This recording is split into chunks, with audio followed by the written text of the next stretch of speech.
Hello there, Blue Dude, it's Dr. Blue here, and welcome to the Quantum Break Blue Review. Now, before we start, I just want to revise my 1 to 10 rating, because looking over the last Blue Review, I believe that the rating system I have is a little harsh. So, the ratings are going to work like this. 1, terrible. 2, bad. 3, below average. 4, needs work. 5, average. 6, not bad. 7, good. 8, excellent, and 9 and 10 are going to get a blue medal, which is going to be my mini reward system. And games with blue medals are basically games that I recommend buying and games that I thoroughly enjoyed. So anyway, remember guys, this is my opinion of this game and the review. I'm sure you've got one of your own. I'd love to hear it down below in the comment section. So anyway, let's get into it. So, first impressions when I got the game and I was just starting to play it, I thought to myself, okay, this is going to be awesome. I have the abilities to stop time, and I expect to be able to stop time and manipulate the environment or battlefield and use it to take out enemies. Now, some of that statement is true, but a lot of it is false. But this is only the first impressions. I don't want to slam the game until I get to the criticisms. So those were my first impressions of what I was expecting. Now, as soon as I started playing this game, I started recognising actors like Dominic Monaghan, I think that's how you pronounce his last name, and actors like Brooke Nevin and Marshall Allman. So I'm like, alright, I've seen these guys before, and they ask a fair amount for their, to be contracted, so surely these guys have got the money. But I'll come back to that because the first impressions are meant to be contradicted and countered to fully analyse the game, which is why I include them. So anyway, onto the features, and I will come back to that point about the budget later on. Now for the features. There are a few things good about this game, and first of all, I have to mention the graphics. The graphics, I have to say, are pretty damn good in some of these scenes. Ready? It's like we're launching a nuke. Wait, we're not launching a nuke, right? One way to find out. What are you doing? Oh no. Yeah, it's Charlie from Lost. I swear it is. You have to help me with this. We have to shut this thing down now. No, stop him! Shut up! Hold Damage on. the core! Hold on. We can't shut it down. Paul's still in there. That is definitely the guy, the Charlie guy. I can't remember his name. And we can talk, okay? Jack, your hands. Oh, shit, boys. Look at that. I've got fucking invisible triangles coming off me. Can I fucking use that shit? So, the graphics in some of those scenes are pretty damn incredible. Also, the enemy variation. Granted, there wasn't too much of it, but they could have made the game really easy by not including stutter-proof soldiers. Well, which I was a little disappointed with at first, because I thought, we're the only two people who can move through time, me and Paul. But adding them in it enabled the game to freeze the environment around us while there was still a battle going on, because we could have just walked through those battle scenes, but so at least they decided to mix it up a little bit. Another thing that I thought was pretty good is that the game had choice. A game weaved by your choices always feels like a much more personal experience, and you would switch between Paul and Jack and see each other's side of the story, which was great because it helped fill in the gaps pretty well. And although I didn't agree with a lot of the time powers that they gave, I did appreciate the time rush and the time judge. Those powers were pretty cool. Granted, those powers weren't exactly time powers, but they were still pretty cool. Also, there are a lot of environments like the university, the pool, the train yard, and there are a few more, but you can tell they put a lot of effort into the design of the acts or chapters. And like on that bridge scene, I know this video is going to be in low quality because I had a bit of a corruption issue, but they designed the whole sky in different shapes. They spent a lot of time on the bridge scene, you can definitely tell. Oh. Whoa, fucking hell, look at that. Shit, now that's impressive. That must have taken fucking ages to make, or I'm sure there's a special word for it, render or something. That must have taken fucking ages, damn. That's pretty cool, actually. And as a shooter, I suppose it did live up to its name as a shooter game, because when they included battle scenes, or firefights, or shootouts, or time battles, or whatever they were pretty well placed within the story, and when they did happen, they were pretty good. They were challenging, and they kept you alert, although that was that one rifle that was pretty much the best rifle in the game. Gotcha. Okay, I like this new semi-auto shotgun, even though it's not really a shotgun, but I like it. Also, the fact that when things were stuck in time, you could manipulate them then, only after they were dead, but that was pretty cool. That was pretty fun, actually, and we actually experienced a few glitches with that as well. What? What? Oh my god. What? What are you doing? Shit. No, protect me. Protect me, human shield. It's frozen in time forever. Come on. Get over here. Get over here. Alright, that's pretty cool. You can move them in time. That's pretty cool. Now, I have been waiting to talk about the criticism part of this because I've got so much to say. First off, I just want to say I struggled to come up with some of those features just for this game. Although there were a few good parts, this game was often let down by so much more.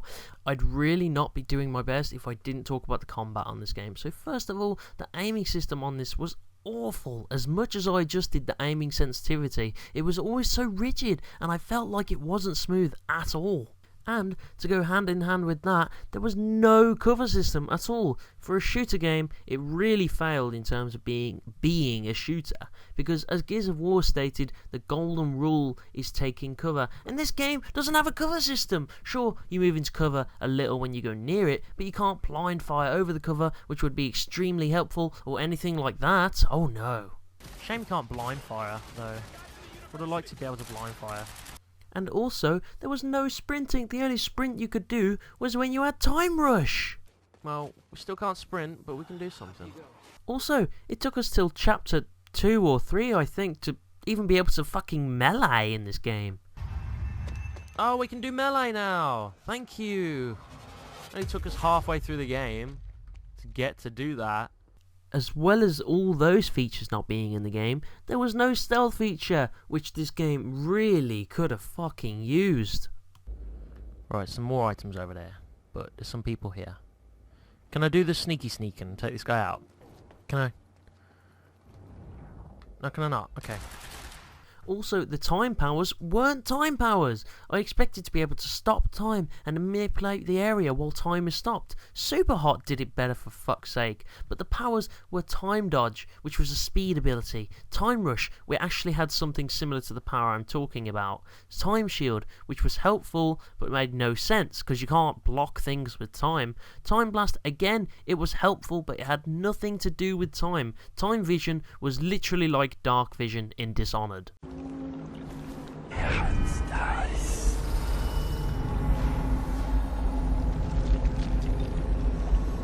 And then finally, a small time stop, which wasn't even that much of a time stop. All you could do was stop time in a small area and use it to stack bullets onto the guy that you stopped to kill him. It was like a demo version of the powers that we should have had.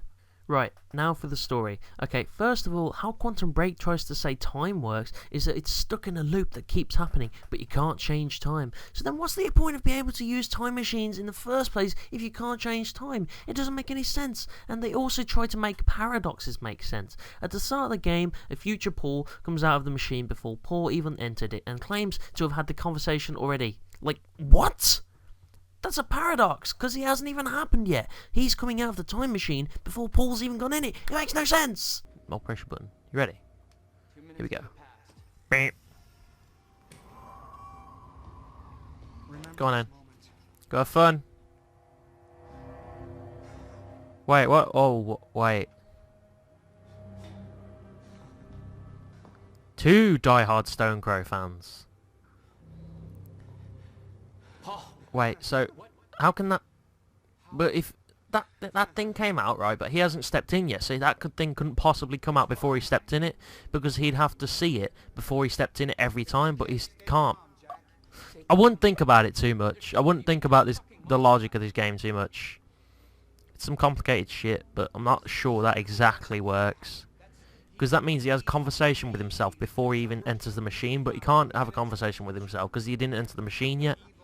Right, and if they said that you can't change time because it's in an infinite loop, then how was Paul able to be a university professor one timeline, and then the other, he was a rich company owner who manipulated the stock market for his own personal needs? If you can't alter time, then why could he do that? Again, no sense. Oh, and the TV show story, oh, don't even get me started on that. Okay, so not even mentioning the fact that the TV show had almost nothing to do with the actual game, but if they are supposed to be intertwined, then why is it that Martin gets teleported by Charlie, and then he comes back a few seconds later with invincibility because he gets shot in the chest and he's fine, and he's only a few feet away, and then he gets shot in the head and dies, despite the fact we see him at the end of the game.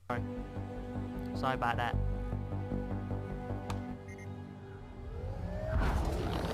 What the fuck?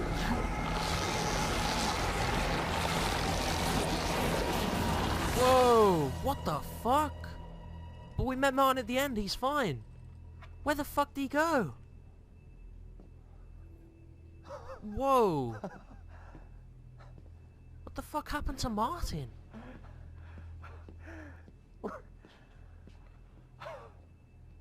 Whoa, what the fuck? Burke! Nah, Burke's gone, man. Sorry.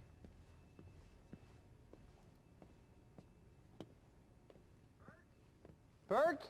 Oh shit! What happened? Wait, what the fuck? Let's try this again. Explain to me what just happened. I don't understand. I don't understand. What the fuck? Tell me, man. Someone explain that to me.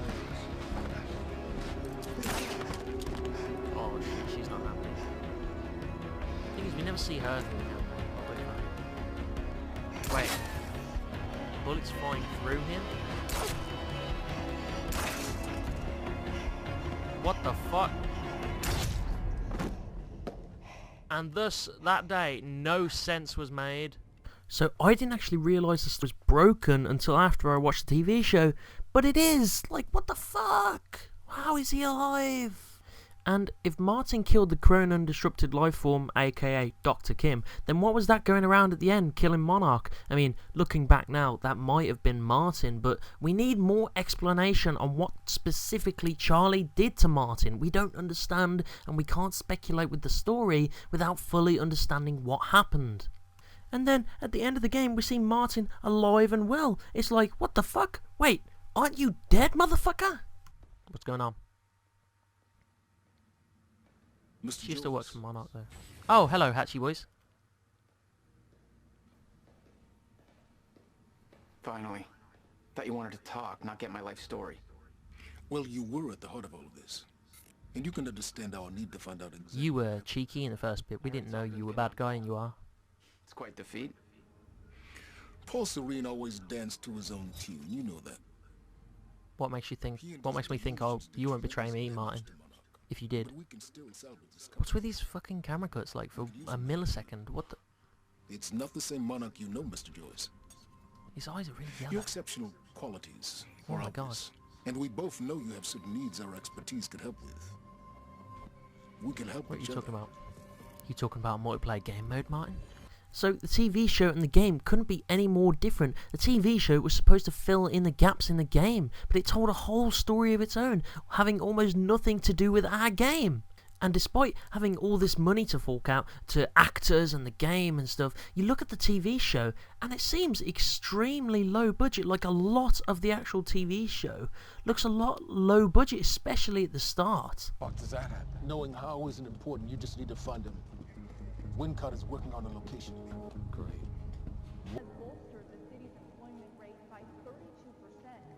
Just last year, CEO Martin Hatch founded a technical... Yeah, I couldn't actually tell when, last time I remember, when we looked in on him, I couldn't actually tell if it was real life or not, because the graphics on this game, I'll give them that, the graphics on the game are really good. Also, consistency was an issue. Sometimes you could rewind the story to the point where something was open, like a door, and then other times you couldn't. Like, why could we do that before and not now? Will's key. Maybe it unlocks this. Maybe. Key doesn't fit. Can we time blast it open? Or like shoot it open? Okay. Gotta Okay. find another way in. Make it quick. What? I'll keep a lookout for unwanted company. Can I not time blast? It can't what? No! That doesn't make Just gotta get sense. inside. There's so much more I could say about this game, but I don't want to slam the game too much, because as bad as it was, a lot of work still went into it, and it's just a shame that all that didn't pay off. So overall, I feel that this game was a big letdown, and all those 9 out of 10 reviews, in my opinion, are either paid for it or way off. But this game, it tried to step into new scenarios and tried to revolutionize gaming with a TV show, but unfortunately, this just didn't execute well enough in this game. So, for a true rating with both features and criticisms considered, I'm going to have to give this game a 4 needs work. If this game intended to be a more serious game and truly rely on its story to carry it through, then the story better be pretty damn good, which in this case it wasn't. One of the things that made this game better for me though was the choices, how you could determine how the game played out, because that takes a lot of work making choice games. You have to make all the options. I truly hope that if they are going to make Quantum Break 2 like they suggested at the end, then it needs to be a damn sight better than this game. So thank you guys for watching. Hope you enjoyed this Blue review. If you liked it, leave a like. If you want to see more, subscribe. I've been Dr. Blue, you've been my audience, and I'll see you guys next time. Fire up the engines, a supernova's ending.